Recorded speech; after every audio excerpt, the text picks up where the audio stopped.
अस्सलाम वालेकुम dear student. हमारे पास जो हमने 23 लेक्चर हमने जो किया था उसमें हमने पीछे मजीद जो है वो क्वेश्चन किए थे। हमारे पास आज लेक्चर नंबर 24 है। 24 में हमारे पास आयनाइजेशन एनर्जी और इसकी वेरिएशन है मजीद ग्रुप्स में और पीरियड में। आज जरा बात करते हैं आयनाइजेशन एनर्जी हमारे पास क्या होती है। भाई हम कहते हैं the amount of energy required to move the most loosely bonded electron from the outermost shell of an isolated gaseous atom। यानी आपके पास एक एटम है और उसके आखिरी शेल में इलेक्ट्रॉन पड़ा हुआ है। आपने उस इलेक्ट्रॉन को निकालने के लिए जितनी एनर्जी प्रोवाइड करनी है वो आपकी आयनाइजेशन एनर्जी कहलाएगी। इसका मतलब आपके पास आयनाइजेशन एनर्जी आपके पास, क्योंकि सबसे पहले जो हमारे पास आयनाइजेशन का वर्ड है ना, आयनाइजेशन का मतलब है कि हमारे पास आयनाइज किसी चीज को करना, किसी चीज को आयनाइज करना। और आयनाइज करने का मतलब चैप्टर नंबर 1 में हमने पढ़ा हुआ, यानी आयन हमने कहा था आयन में डेफिनेशन हमने पढ़ी थी एटम और group of atom having positive और नेगेटिव चार्ज। यानी किसी चीज के ऊपर जो चार्ज होता है वो आपके पास क्या कहलाता है, वो आपके पास आयन कहलाता है। तो इसी तरह आयनाइजेशन एनर्जी का मतलब है कि वो एनर्जी जो आपको चाहिए किसके लिए, आयनाइज करने के लिए। तो इसका मतलब हम डेफिनेशन इसकी पढ़ते हैं। Amount of energy required to move the most loosely bonded electron from the outer motion of an isolated gaseous atom. एक एटम जो कि आइसोलेटेड फॉर्म में पड़ा हुआ है, गैसियस हालत में है, उसमें से इलेक्ट्रॉन निकालने के लिए जो हमें एनर्जी दरकार होती है उसे हम क्या कहते हैं, आयनाइजेशन एनर्जी कहते हैं। फॉर एग्जांपल सोडियम है, सोडियम के पास 11 इलेक्ट्रॉन होते हैं, आखिरी शेल में इसके पास 1 इलेक्ट्रॉन होता है। और हमने मजीद पढ़ा हुआ है रिएक्शन में जो आखिरी इलेक्ट्रॉन्स होते हैं, आखिरी शेल के जो इलेक्ट्रॉन्स होते हैं वही पार्टिसिपेट करते हैं। अभी ये चाहता है, सोडियम चाहता है कि वो अपना ऑक्टेट कंप्लीट करे, लेकिन पहले शेल में इसके पास 2 इलेक्ट्रॉन है, दूसरे में 8 है और तीसरे में 1 इलेक्ट्रॉन है। तो वो क्या करेगा, अपना ऑक्टेट कंप्लीट करने के लिए 1 इलेक्ट्रॉन जो है वो लूज कर देगा। जब वो इलेक्ट्रॉन लूज करेगा या एनर्जी हमें जो देनी पड़ेगी इलेक्ट्रॉन को लूज करवाने के लिए वो कितनी होगी, वो हमारे पास 495.8 किलो जूल पर मोल होगी। यानी प्लस का साइन यहाँ पे इंडिकेट कर रहा है कि हम एनर्जी दे रहे हैं। तो इसी वजह से, क्योंकि अगर एनर्जी रिलीज हो फिर हमारे पास नेगेटिव का साइन आता है, लेकिन अगर प्लस साइन है तो इसका मतलब है कि यहाँ पे एनर्जी जो है वो हम दे रहे हैं। अच्छा, ये हमारे पास एग्जांपल थी आयनाइजेशन की। यानी सोडियम है, सोडियम एक इलेक्ट्रॉन लूज कर रहा है और जाके सोडियम के मोनोक्टाइन में जाके कन्वर्ट हो रहा है। ये और हमारे पास मजीद जो एनर्जी रिलीज हो रही है वो कितनी हो रही है, वो हमारे पास प्लस 495.8 है। अच्छा, भी अब हमारे पास इंपॉर्टेंट डेफिनेशन है सेकंड आयनाइजेशन एनर्जी क्या होती है। सेकंड आयनाइजेशन एनर्जी क्या होती है।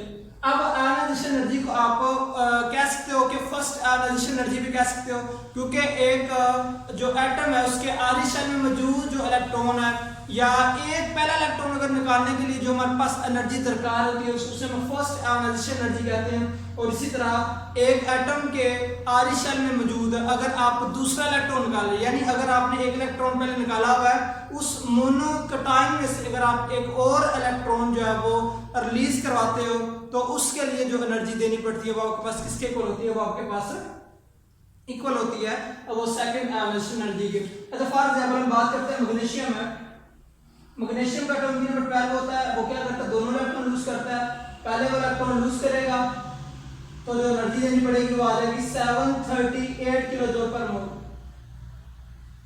और इसी तरह अगर इसका इसी मोनोपॉजिटिव कटायन में से, ये आपके पास मोनोपॉजिटिव कटायन है जिसके ऊपर 1 चार्ज है, मोनोपॉजिटिव कटायन में से अगर आपने एक और इलेक्ट्रॉन रिलीज करवाना है तो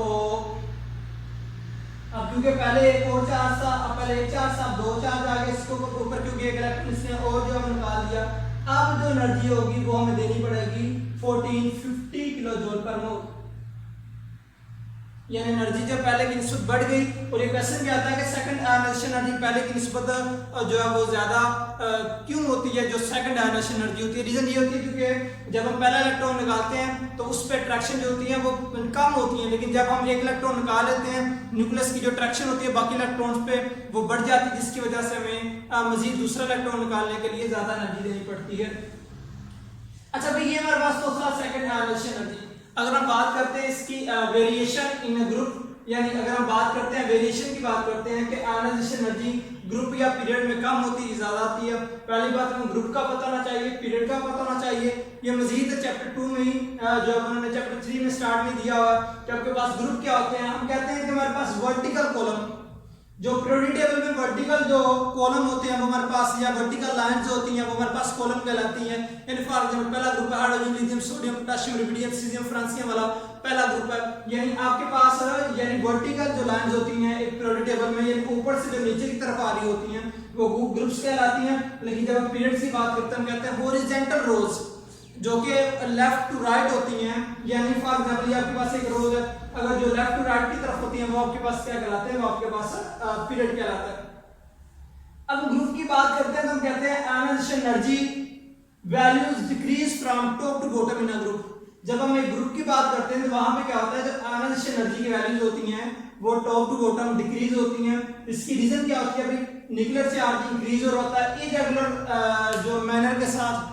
यानी जो आयनाइजेशन एनर्जी की जब हम बात करते हैं ना ग्रुप में, तो ग्रुप में क्योंकि फॉर एग्जांपल पहला हमारे पास मेंबर है, पहले ग्रुप का हाइड्रोजन है, एटॉमिक नंबर 1 है, दूसरा लिथियम आ जाता है, एटॉमिक नंबर 3 है, उसके बाद सोडियम आ जाता है, एटॉमिक नंबर 11 है, उसके बाद हमारे पास पोटेशियम आ जाता है, उसका 18 हमारे पास आ जाता है, सॉरी 19, पोटेशियम का 19 एटॉमिक नंबर होता है। तो इसका मतलब है ये इरेगुलर गैप के साथ पहला 1 फिर 3 फिर उसके बाद मजीद हमारे पास सोडियम 11 आ गया और इसी तरह हमारे पास पोटेशियम 19 आ गया। यानी इरेगुलर वे से हमारे पास न्यूक्लियर चार्ज जो है यानी नंबर ऑफ जो एटॉमिक नंबर वो बढ़ रहा है। अब उसके बाद दूसरा क्या होगा, इसी से क्या होगा भी साइज ऑफ एटम इंक्रीज कर जाएगा, साइज ऑफ एटम इंक्रीज करेगा। इसकी रीजन भी ये है साइज ऑफ एटम इंक्रीज करने की, क्योंकि एडिशन हो रही है न्यू शेल की। जब आप एक ग्रुप में चलते हो तो 1 बाय 1 जो होता है वो क्या होता है, जो वो एक शेल जो इंक्रीज कर रहा था। फॉर एग्जांपल हम हाइड्रोजन की बात करते हैं,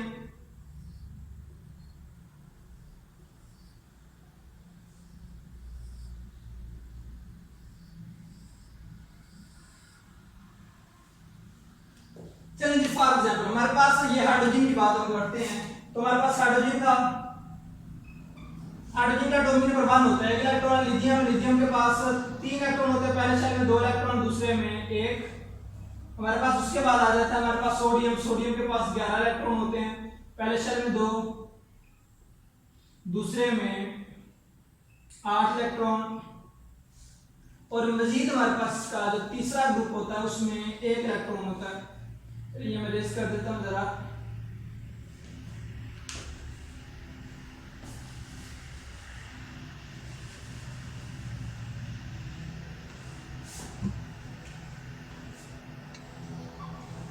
सोडियम के पास क्या होगा, इसमें 3 आ जाते हैं। यानी इसका मतलब है जब हम ऊपर से नीचे की तरफ आ रहे हैं तो 1 बाय 1 जो है वो शेल की तादाद बढ़ रही है। हाइड्रोजन में 1 था, लिथियम में 2 हो गया, सोडियम में 3 हो गया, पोटेशियम इस तरह 4 हो जाएंगे। यानी इसका मतलब जब हम टॉप टू बॉटम आते हैं तो न्यू एडिशन होती है शेल की, जिसकी वजह से क्या होता है साइज ऑफ एटम इंक्रीज कर जाता है। शील्डिंग इफेक्ट जो होता है वो क्या रहता है, वो इंक्रीज करता है। शील्डिंग इफेक्ट क्या होता है हमारे पास, शील्डिंग इफेक्ट हमारे पास होता है न्यूक्लियस और आरी शेल के दरमियान इनर इलेक्ट्रॉन्स का बढ़ना, या फिर न्यूक्लियस के दरमियान और आरी शेल के दरमियान, न्यूक्लियस से और आरी शेल में मौजूद जो इलेक्ट्रॉन है उनके दरमियान जो इनर इलेक्ट्रॉन होते हैं वो क्या करते हैं, वो अट्रैक्शन को, न्यूक्लियस की अट्रैक्शन को लास्ट वाले इलेक्ट्रॉन पे कम कर देते हैं। यानी जो इनर इलेक्ट्रॉन 10 इलेक्ट्रॉन पड़े हुए हैं न्यूक्लियस और आरी शेल में मौजूद इलेक्ट्रॉन्स के दरमियान, ये 10 इलेक्ट्रॉन पड़े हुए हैं, इन्हें हम कहते हैं इनर इलेक्ट्रॉन्स। ये इनर इलेक्ट्रॉन्स क्या करते हैं, न्यूक्लियस की अट्रैक्शन को आरी शेल में मौजूद इलेक्ट्रॉन्स पे कम कर देते हैं। इस फिनोमेना को हम कहते हैं शील्डिंग इफेक्ट। आपको क्योंकि आपको पता है 1 बाय 1 शेल इंक्रीज कर रहा है, इनर शेल बढ़ रहा है, तो इसका मतलब है शील्डिंग इफेक्ट क्या हो जाएगी, वो तो इंक्रीज हो जाएगी। इसी तरह पीरियड की बात करते हैं तो आयनाइजेशन जो एनर्जी होती है वो इंक्रीज करती है। उसकी रीजन ये है कि न्यूक्लियर चार्ज 1 बाय 1 इंक्रीज करता है। फॉर एग्जांपल हाइड्रोजन के लिए 1 है, हीलियम के लिए 2 है, उसके बाद आप लिथियम के लिए 3 है, बेरिलियम के लिए 4 है, ब्रोम के लिए 5 है, कार्बन के लिए 6 है, नाइट्रोजन के लिए 7 है, ऑक्सीजन के लिए 8 है, फ्लोरीन के लिए 9 है और इसी तरह हमारे पास नियोन 10 है। यानी इसका मतलब है 1 बाय 1 इंक्रीज कर रहा है। तो उससे क्या होगा, size of atom decreases, size of atom decrease हो जाएगा। अब भी यहाँ पे हमारे पास ये क्या मसला है, यहाँ पे साइज ऑफ एटम क्यों डिक्रीज हो रहा है, हालांकि नंबर ऑफ प्रोटॉन यानी एटॉमिक नंबर तो बढ़ रहा है। तो यहाँ पे ये होता है अभी फॉर एग्जांपल हम बात करते हैं लिथियम की, ये इसका न्यूक्लियस भी मैंने पढ़ा हुआ है, इसके पास 3 इलेक्ट्रॉन होते हैं। और इसी तरह हम लास्ट वाला इसी पीरियड का मेंबर है नियॉन, उसकी बात करते हैं। उसके पहले शेल में 2 इलेक्ट्रॉन होते हैं और दूसरे में 8 इलेक्ट्रॉन होते हैं, यानी ये आपके पास नियॉन है, नियॉन का टोटल नंबर 10 है और लिथियम का 3 है। अब ये देखें जरा, जो नियॉन है इसमें भी 2 शेल इन्वॉल्व है, लिथियम में भी 2 शेल इन्वॉल्व है। यहाँ पे न्यूक्लियस की अट्रैक्शन इलेक्ट्रॉन पे ज्यादा है, क्योंकि यहाँ पे इलेक्ट्रॉन ज्यादा है तो अट्रैक्शन यहाँ पे ज्यादा है। एक ही शेल में इलेक्ट्रॉन ज्यादा है, यानी एक ही शेल में अगर इलेक्ट्रॉन ज्यादा होते हैं तो इसका मतलब अट्रैक्शन और ज्यादा हो जाती है, जिसकी वजह से साइज क्या होता है वो छोटा हो जाता है। तो इसी वजह से साइज ऑफ एटम डिक्रीज, क्योंकि शेल जो है वो ऐड नहीं होता। और मजीद इसमें शील्डिंग इफेक्ट जो होती है वो रिमेन कांस्टेंट, क्योंकि इनर इलेक्ट्रॉन जो है वो नहीं बढ़ते, जिसकी वजह से क्या होता है कि जो शील्डिंग इफेक्ट है वो ऑलमोस्ट रिमेन कांस्टेंट। तो इसकी वजह से क्या होता है, जो पीरियड में ये जो वैल्यू होती है वो इंक्रीज करती है आयोनाइजेशन एनर्जी की, लेकिन ग्रुप में क्या होता है वो डिक्रीज करती है। तो ये हमारे पास टॉपिक था जो आज हमने किया, यानी आयोनाइजेशन एनर्जी क्या होती है, और मजीद हमारे पास एग्जांपल के साथ और सेकंड आयोनाइजेशन एनर्जी क्या होती है, मजीद variation in group and period. मजीद इंशाल्लाह नेक्स्ट लेक्चर में मिलते हैं। अल्लाह हाफिज़।